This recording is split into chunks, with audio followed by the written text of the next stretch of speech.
একবার খোকা বলে ডাকো, নীরব হয়ে অবাক চোখে কেন চেয়ে থাকো, নীরব হয়ে অবাক চোখে কেন চেয়ে থাকো।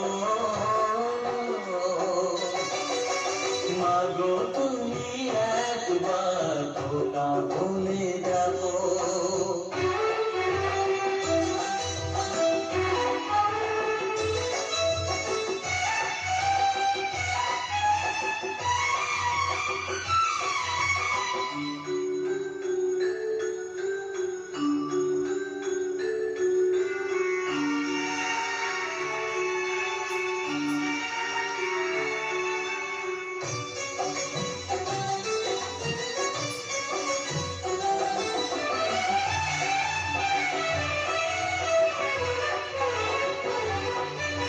তোমার কথা শুনবো বলে আধের ঘরে থাকি, এত দুঃখ বলো মাগো কোথায় আমি রাখি।